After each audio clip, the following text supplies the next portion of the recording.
Hallelujah. യേശുവേ സ്തോത്രം, യേശുവേ നന്ദി. വിശുദ്ധ മർക്കോസിന്റെ സുവിശേഷം 9-ാം അധ്യായം 23-ാം തിരുലിഖിതം. കഴിയുമെങ്കിലെന്നോ വിശ്വസിക്കുന്നവന് എല്ലാ കാര്യങ്ങളും കഴിയും എന്നരുളി ചെയ്ത യേശുക്രിസ്തുവിൻ്റെ അത്ഭുത നാമത്തിൽ നിങ്ങൾക്കേവർക്കും കൃപയും സമാധാനവും. Price the Lord. ഇന്ന് നാം ചിന്തിക്കുന്നത് ദൈവവചനത്തിന് പുറം തിരിയരുത് എന്നതിനെ കുറിച്ചാണ്. യെശയ്യാ പ്രവചനത്തിൽ 50-ാം അധ്യായത്തിൽ 2-ാമത്തെ തിരുലിഖിതം. എന്തേ ഞാൻ വിളിച്ചപ്പോൾ ആരും വിളി കേട്ടില്ല, ഞാൻ വന്നപ്പോൾ എന്തേ അവിടെ ആരും ഉണ്ടായിരുന്നില്ല. പ്രിയപ്പെട്ട ദൈവമക്കളെ, ദൈവമായ കർത്താവ് തൻ്റെ വചനത്തെ അയക്കുമ്പോൾ ഞാനും നിങ്ങളും അത് കേൾക്കണമെന്നുള്ളത് സ്വർഗത്തിൻ്റെ ആഗ്രഹമാണ്. വചനം കേൾക്കുമ്പോൾ വലിയ അത്ഭുതങ്ങൾ സ്വർഗത്തിൻ്റെ ശക്തിയാൽ സംഭവിക്കും. ഇതാ ഒരു ഉദാഹരണം നിങ്ങളുടെ ശ്രദ്ധയിലേക്ക് ഞാൻ കൊണ്ടുവരികയാണ്. പാലക്കാട് ടൗണിൽ നിന്ന് ഒരു ചേടത്തി സാക്ഷ്യപ്പെടുത്തുകയാണ്. എനിക്ക് വർഷങ്ങളായി എൻ്റെ കുടുംബത്തിലുള്ള മറ്റുള്ളവരുടെ കൂടെ ഒരുമിച്ചിരുന്ന് ജപമാല ചൊല്ലുവാൻ സാധിക്കുമായിരുന്നില്ല. അവരോട് വെറുപ്പും അകൽച്ചയും ഭിന്നതയും എന്നെ അലട്ടിയിരുന്നു.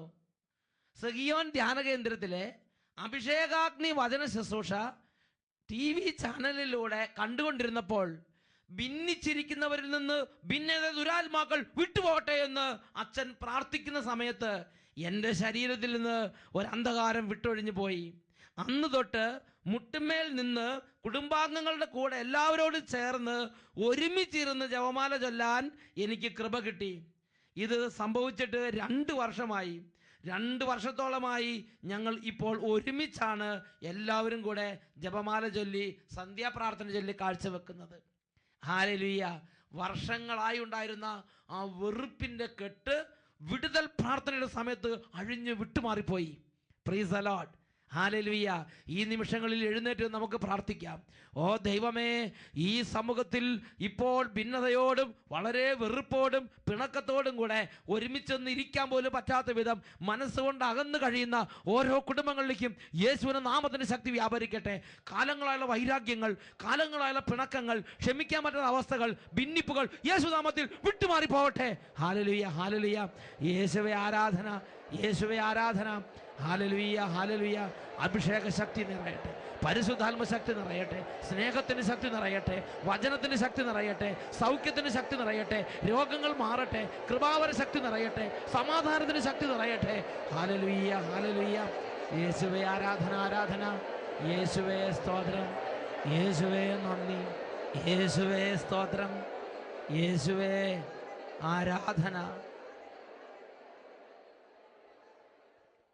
Price the Lord. ഹല്ലേലൂയ. യെശയ്യായുടെ പുസ്തകം 50-ാം അധ്യായത്തിലെ 2-ാമത്തെ തിരുലിഖിതം. ഞാൻ വിളിച്ചപ്പോൾ അവിടെ ആരുമില്ലായിരുന്നത് എന്തുകൊണ്ട്? ഞാൻ വിളിച്ചപ്പോൾ എന്തേ ആരും വിളി കേട്ടില്ല? ദൈവത്തിൻ്റെ ഒരു വേദനയാണ്. പ്രിയപ്പെട്ട സഹോദരങ്ങളെ, ഇന്ന് ഒരുപാട് വ്യക്തികൾക്ക് ദൈവവചനം ഒരു തമാശക്കളിയാണ്. ഇഷ്ടമുണ്ടെങ്കിൽ പോകും, ഇഷ്ടമില്ലെങ്കിൽ പോയല്ല. മനസ്സുണ്ടെങ്കിൽ കേൾക്കും, മനസ്സില്ലെങ്കിൽ കേൾക്കില്ല.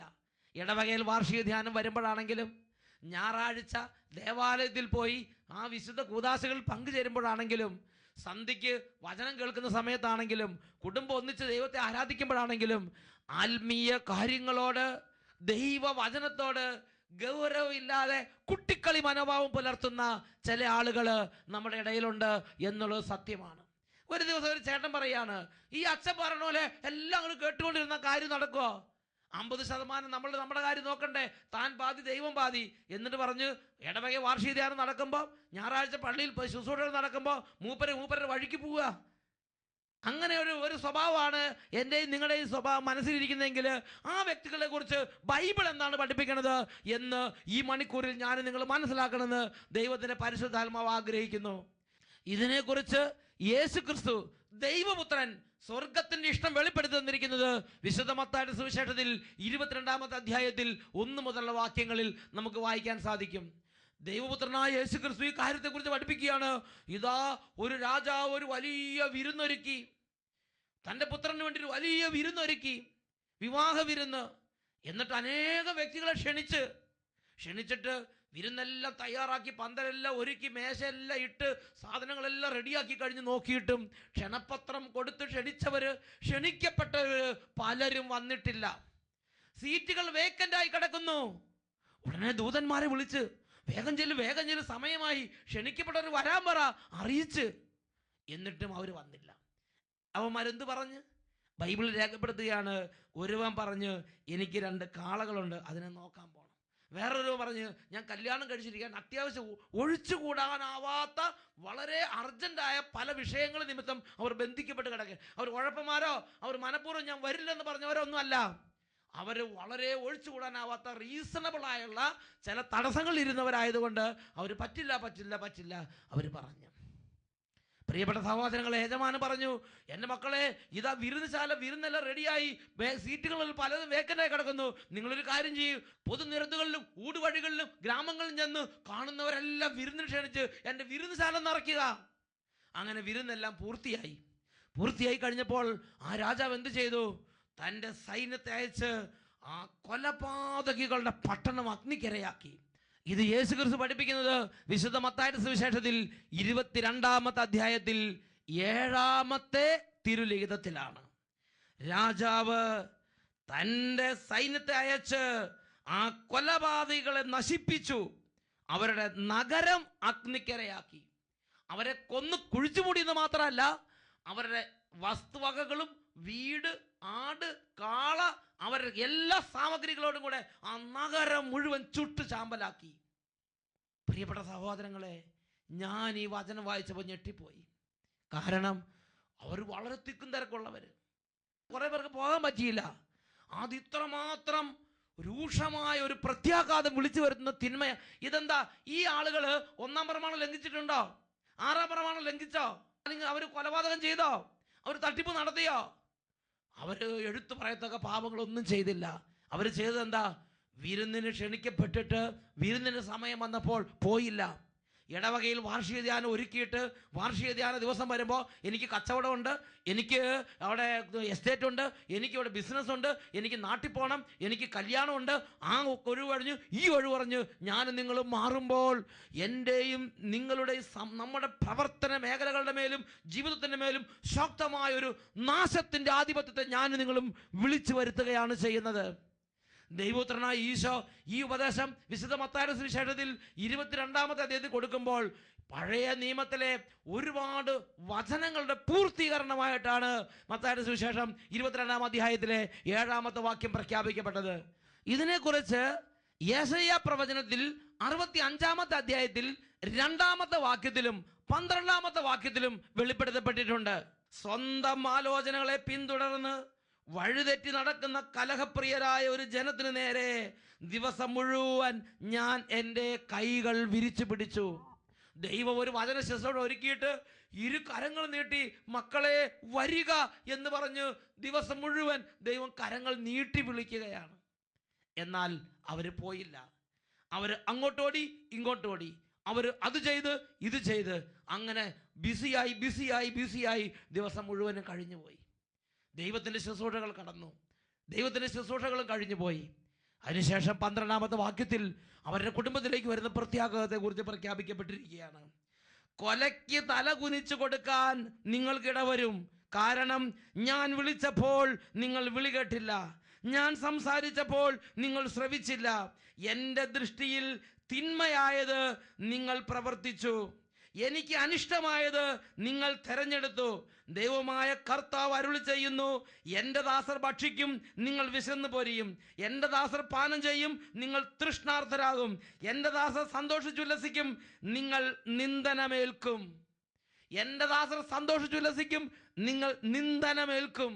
ഈ തിന്മ ഒരു കുടുംബത്തിലേക്ക് വിളിച്ചു വരുത്തുന്ന പാപം എന്താണ്? കർത്താവായ ദൈവം വചനവിരുന്ന് ഒരുക്കിയിട്ട് വിളിക്കുമ്പോൾ ഞാനും നിങ്ങളും ബിസിയായി അങ്ങോട്ടും ഇങ്ങോട്ടും പോവുകയാണ്. ഞാൻ സംസാരിച്ചു, എന്തുകൊണ്ട് നിങ്ങൾ കേട്ടില്ല? ഇതാണ് കർത്താവ് ചോദിക്കുന്നത്. ജെറമിയായുടെ പുസ്തകം 6-ാം അധ്യായം 17 മുതൽ 20 വരെയുള്ള തിരുലിഖിതങ്ങൾ. ഞാൻ നിനക്ക് വേണ്ടി കാവൽക്കാരെ നിയമിച്ചു, കാഹളത്തിന് ചെവിയോർക്കുക എന്ന് പറയുകയും ചെയ്തു. എന്നാൽ ഞങ്ങൾ ചെവിയോർക്കുകയില്ല എന്ന് അവർ പറഞ്ഞു.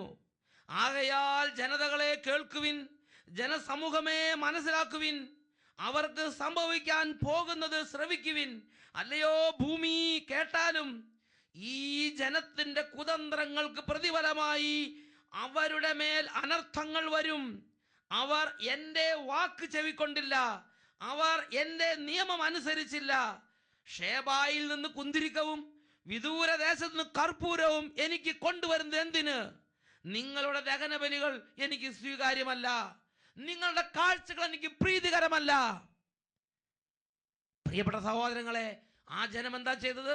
ദൈവത്തിന്റെ പ്രവാചകന്മാരിലൂടെ ദൈവം തന്റെ ജനത്തോട് സംസാരിച്ചപ്പോൾ അവർ ചെവി കൊടുത്തില്ല, അവർ ആ വാക്ക് കേൾക്കാൻ കൂട്ടുനിന്നില്ല, അവർ അവരുടെ വഴിക്ക് പോയി. എന്നിട്ട് കർത്താവിന്റെ ആലയത്തിൽ വന്ന് കർപ്പൂരം അർപ്പിക്കുന്നു. അവർ കർത്താവിന്റെ ആലയത്തിൽ നിന്ന് ആടുകളെയും കാളുകളെയും ബലിയർപ്പിക്കുന്നു. കർത്താവിനെ പ്രസാദിപ്പിക്കാൻ വേണ്ടി അവർ അധ്വാനിക്കുന്നു. കർത്താവ് ചോദിച്ചു, നിങ്ങളുടെ കർപ്പൂരം എനിക്ക് എന്തിന്? നിങ്ങളുടെ ദഹനബലികളും നിങ്ങളുടെ കാഴ്ചകളും ഇതൊന്നും എനിക്ക് പ്രീതികരമല്ല എന്ന് കർത്താവ് അസന്നിഗ്ധമായി പ്രഖ്യാപിക്കുകയാണ്. ഞാൻ നിങ്ങളും ദൈവവചനം കേൾക്കാതെ കർത്താവ് വിളിക്കുമ്പോൾ, കർത്താവ് തന്റെ പ്രവാചകന്മാരിലൂടെ സംസാരിക്കുമ്പോൾ അതിന് ചെവി കൊടുക്കാതെ ദൈവത്തെ പ്രീതിപ്പെടുത്താൻ വേണ്ടി അതും ഇതും ചെയ്യുമ്പോൾ അത് ദൈവ സന്നിധിയിൽ മ്ലേച്ഛകരമായ ഒരു സംഗതിയായി പരിണമിക്കും. കാര്യം നമ്മൾ നല്ല കാര്യമാണ് പള്ളിയിൽ പോയി ചെയ്യുന്നത്, പക്ഷേ ദൈവസന്നിധിയിൽ അത് മ്ലേച്ഛകരമായി മാറും. ഇത് നമ്മൾ വായിക്കുന്നത് യെശയ്യാ പ്രവചനത്തിൽ 66-ാം അധ്യായത്തിൽ 2ഉം 3ഉം തിരുലിഖിതങ്ങളിലാണ്. വചനം പഠിപ്പിക്കുകയാണ്, ആത്മാവിൽ എളിമയും അനുതാപവും ഉണ്ടായിരിക്കുകയും എൻ്റെ വചനങ്ങൾ ശ്രവിക്കുമ്പോൾ വിറയ്ക്കുകയും ചെയ്യുന്നവനെയാണ് ഞാൻ കടാക്ഷിക്കുന്നത്.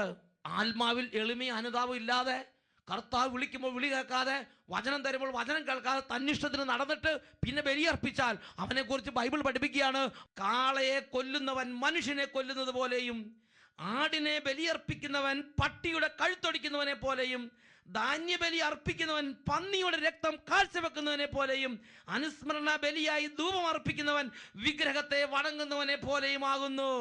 അവർ സ്വന്തം പാതകളിലൂടെ നടന്നിട്ട് ദൈവത്തെ പ്രസാദിപ്പിക്കാൻ വേണ്ടി അവർ അതും ഇതും കാട്ടിക്കൂട്ടുകയാണ്. ധൂപബലി അർപ്പിക്കുന്ന ഒരു വിഗ്രഹത്തെ വണങ്ങുന്നത് പോലെ. നോക്കുക, ദൈവസന്നിധി ചെന്ന് ഏറ്റവും പരിശുദ്ധമായ ഒരു കാര്യം ചെയ്യുമ്പോൾ കർത്താവ് പറയാണ്, നീ പന്നിയുടെ രക്തം അർപ്പിക്കുന്നത് പോലെ മ്ലേച്ഛനാണ്. കാരണം എന്താ? ദൈവവചനം കേൾക്കാനും ആത്മാവിലൊരു എളിമ അനുതാപത്തോടെ ദൈവസന്നിധിയിൽ ദൈവവചനം കേൾക്കാൻ വേണ്ടി ഒന്ന് എളിമപ്പെട്ടില്ല. കർത്താവ് വിളിച്ചപ്പോൾ അവിടേക്ക് ചെന്നില്ല. കർത്താവ് കൈകൾ നീട്ടിയപ്പോൾ അങ്ങോട്ട് അടുത്തേക്ക് പോയില്ല. പ്രവാചകന്മാരെ അയച്ചപ്പോൾ ആ കാഹളത്തിന് ചെവി കൊടുത്തില്ല. പ്രിയപ്പെട്ട സഹോദരങ്ങളെ, ഞാനും നിങ്ങളും ദൈവമായ കർത്താവ് ഒരുക്കുന്ന വചന ശുശ്രൂഷയോട് പുറംതിരിഞ്ഞു നിൽക്കുമ്പോൾ കൊലയ്ക്ക് കൊല്ലാൻ കൊണ്ടുപോകുന്ന ആടിനെ പോലെ കൊലയ്ക്ക് വേണ്ടി കഴുത്ത് ചരിച്ച് നിൽക്കേണ്ടി വരും എന്ന് തന്നെ ദൈവത്തിന്റെ വചനം മുന്നറിയിപ്പ് തരുന്നുണ്ട്. ഹല്ലേലൂയ.